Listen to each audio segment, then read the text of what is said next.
Dear student, class 10th की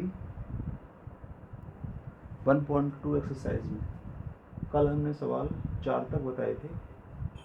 आगे question 5वां देखेंगे। देखिए, ये दूसरे टाइप का है। 5वां क्या दिया है, जांच कीजिए कि क्या किसी प्राकृतिक संख्या n के लिए 6n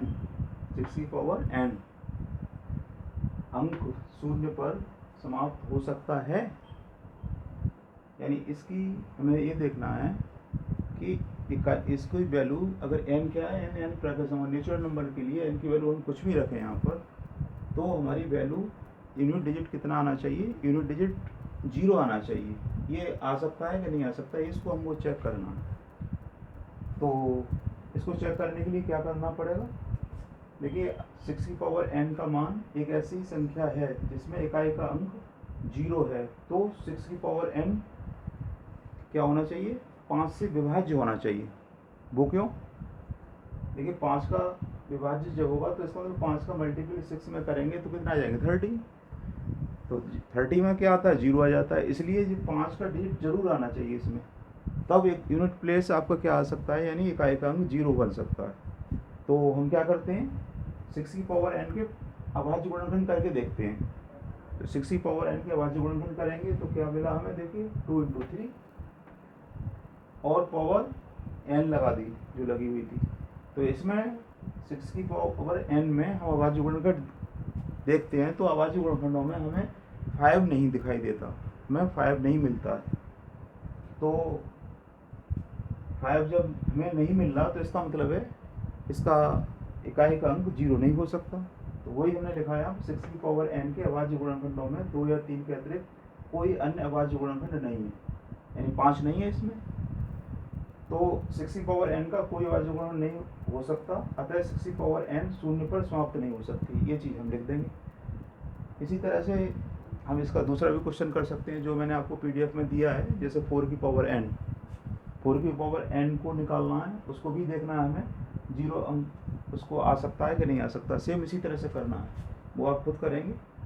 आगे देखिए, दूसरे टाइप का क्वेश्चन नीचे दे रखा है हमारा। व्याख्या कीजिए 7 × 11 × 13 + 13 और दूसरा डिजिट दे रखा है 7 × 6 × 5 × 4 × 3 × 2 × 1 + 5। क्या करना है, इसको ये देखना है भाज्य संख्या है। तो भाज्य संख्या क्या होती हैं, भाज्य संख्या देखिए वे संख्या होती हैं जो किसी न किसी खुद से तो कट जाएं और किसी डिजिट से, कोई दूसरे डिजिट से आपको क्या है, भाज्य होनी चाहिए, यानी भाग चला जाना चाहिए। तो ऐसी संख्याओं को हम क्या कहते हैं, भाज्य संख्या कहते हैं। तो देखिए भाज्य संख्या के लिए हमारा ये रखा हुआ है फैक्टर रूप में। तो हम क्या करते हैं, देखो 13 दोनों में है इसमें, तो 13 क्या करते हैं, 13 को इसमें बाहर निकाल लेते हैं। 13 बाहर आ गया, इंटू लगा हुआ है, आगे क्या अंदर बचे 7 × 11, 7 × 11 का मल्टीपल करेंगे 77 आ जाएगा, प्लस यहाँ 1 रह गया तो 1 ये लिख दिया।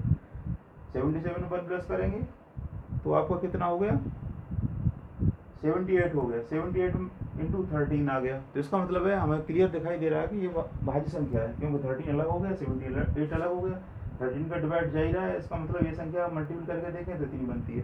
इसमें 13 का डिवाइड चला जाएगा, 2 का डिवाइड भी चला जाएगा, इसलिए कैसी है, ये भाज्य संख्या है। इसी तरह से दूसरी वाली चेक कर लोगे, ये वाली।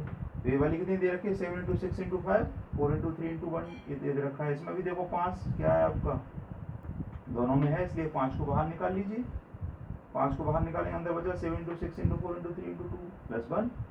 आगे इनका मल्टीपल करिए तो ये आ जाएगा, इसमें एक जोड़ दीजिए तो इतना आ जाएगा। इसमें इसका मल्टीपल करें तो क्लियर दिखाई दे रहा है हमें कि क्या है, ये भाज्य संख्या है। इसका मल्टीपल करके लिखें तो ये आ जाएगा। तो ये हमारी हमें प्रूव करना था, ये देखना था कि कैसी है भाज्य संख्या है कि नहीं है। तो इस तरह से इस एक्सरसाइज में आपको सभी तरह के क्वेश्चन ये हो जाते हैं। बाकी बचे हुए क्वेश्चन सेम पैटर्न वाले आप करेंगे।